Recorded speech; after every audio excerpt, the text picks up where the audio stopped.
আচ্ছা, এরপরে যে প্রশ্নটি এসেছে বুয়েট থেকে প্রশ্নটি করেছেন এক ভাই আল আমিন। উনি লিখেছেন যে মোহতারাম, মুসলিম বিশ্ব ধ্বংসের কারণটা কি? যে মুসলমানরা 732 বছর থেকে 700-750 বছর পুরা ইউরোপ শাসন করলো, গোটা দুনিয়া শাসন করলো, সেই মুসলমানরা কেন আজকে মার খাচ্ছে? এই যে মুসলমানদের অধপতনের কারণটা কি উনি লিখেছেন। ঠিকই লিখেছেন। একসময় মুসলমানরা সারা বিশ্ব লিড করেছে, গোটা ইউরোপ তারা লিড করেছে, আফ্রিকা তারা লিড করেছে, গোটা আরব তারা লিড করেছে। আজকে কোথায় হলো? খেয়াল করেন, সেই সৌদি আরবের এই হিজাজ অঞ্চল থেকে নিয়ে একেবারে তুরস্কের ইস্তাম্বুল পর্যন্ত ট্রেন চলতো। ট্রেন খুব বেশি দিন আগের কথা না, কিন্তু মাত্র 120 বছর আগের কথা।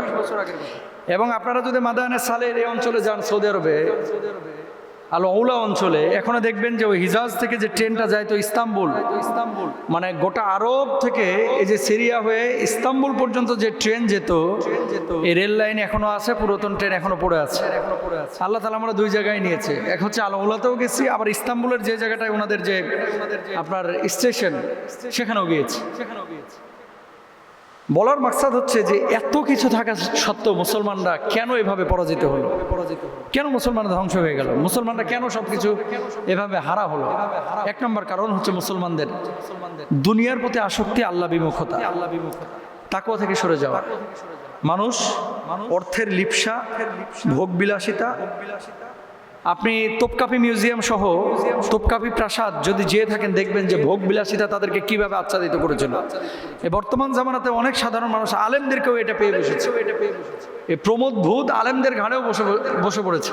তো যারা আপনার ওরাসাতুল আম্বিয়া, তারা যদি এরকম ভোগ বিলাসিতায় নিমজ্জিত হয়ে যায়, তাহলে কি হবে? ভোগ বিলাসিতায় নিমজ্জিত হয়ে গেলে আল্লাহ রাব্বুল আলামিন এই সমস্ত মানুষগুলোর থেকে রাজত্ব কিন্তু ছিনিয়ে নেবেন। এটা আমার কথা না, এটা আল্লাহ সুবহানাহু ওয়া তাআলার কথা। ইন্নাল্লাহা লা ইউগাইয়িরু মা বিকওমিন হাত্তা ইউগাইয়িরু মা বিআনফুসিহিম। আল্লাহ তাআলা কোনো জাতির ভাগ্য পরিবর্তন করেন না যতক্ষণ পর্যন্ত নিজেরা পরিবর্তন না হয়। তো ভোগবিলাসিতা, তারপরে দুনিয়ামুখিতা, আখিরাত থেকে দূরে সরে যাওয়া, আল্লাহ থেকে দূরে সরে যাওয়া এক নম্বর কারণ। দুই নম্বর, জুলুম, সীমা লঙ্ঘন এবং মানুষের অধিকার আত্মসাৎ। কিছু মানুষ আছে যারা মানুষের অধিকারকে হরণ করে, যারা আত্মসাৎ করে, অন্যের হক মেরে মনে করে যে নিজে ভালো থাকবে।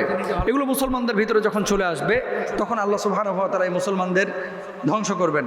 এই মুসলমানদের থেকে ক্ষমতা ছিনিয়ে নেবেন, তাদের প্রভাব ছিনিয়ে নেবেন। তিন নম্বর, অশ্লীলতার বিস্তার এবং মাদক দ্রব্যের প্রসার। অশ্লীলতা এবং মাদক দ্রব্য এটা যখন একেবারে ব্যাপক আকার ধারণ করবে, ইদা তাহাল্লাত উম্মতি খামসান ফালাইহিমুদ দিমার ইদা যহরাত তালাবুন ওয়া শারিবুল খুমুর ওয়া লাবিসুল হারির ওয়াত্তাখাদুল কিয়ান। নবীজি বলেছেন, এই যে দেখেন জেনা, ব্যভিচার, মদ, এটা কিন্তু সমাজে এখন স্বাভাবিক হয়ে যাচ্ছে। আপনি জেনা থেকে বাঁচার জন্য বিয়ে করবেন, মানুষ বলবে ভাই বেটা বিয়ের বয়স হয়েছে, এখনই বিয়ে করছ কে, বিয়ের লাগে এত উতলা হচ্ছে, এমন বলে থাকে। ওই ছেলেটা আবার যখন হোটেলে গিয়ে জেনা করতেছে গোপনে, এটাকে সমাজ অতটা খারাপ দৃষ্টিতে এখনো দেখে না। কিছু মানুষ দেখে। আপনি প্রমাণ নেন। অনেক বাবাকে আপনি বলবেন যে আপনার ছেলেকে দেখেছি রমনা পার্কে একটা মেয়ের সাথে আড্ডাবাজি করতে। কিছু কিছু বাবার জবাবটা কি হয় জানেন? বাবারা বলে এই বয়সে একটু একটু এরকম করে, এরকম অনেক বাবারা বলে। তার মানে সে এটাকে স্বাভাবিক করছে, অথচ ইসলাম এটাকে স্বাভাবিক না, অস্বাভাবিক হিসেবে ধরে। বি কেয়ারফুল, এই ধরনের পথ থেকে বেঁচে থাকতে হবে। এরপর আসেন আত্মীয়তা সম্পর্ক ছিন্ন করা এবং পারিবারিক কাঠামো ভঙ্গন। এটার কারণেও কিন্তু আল্লাহ তাআলা মুসলমানদেরকে এই যে আযাবের মুখোমুখি করেছেন। মুসলমানরা নিজেদের স্বকীয়তা হারিয়ে ফেলেছে, রাজত্ব হারিয়ে ফেলেছে। সৎ কাজের আদেশ এবং অসৎ কাজ থেকে মুসলমান আগের মতো আর বারণ করে না। এখন সবাই নিজেকে নিয়ে খাও দাও ফুর্তি করো, দুনিয়াটা মস্ত বড়, খাও দাও ফুর্তি করো আর মরে যাও। এই থিমে যখন মুসলমানরা ঢুকবে, মুসলমানদের থেকে আল্লাহ রাজত্ব ছিনিয়ে নেবেন। সবশেষ যে বিষয়টি, দুনিয়া নিয়ে গর্ব করা এবং আখিরাত সম্পর্কে গাফেল হওয়া।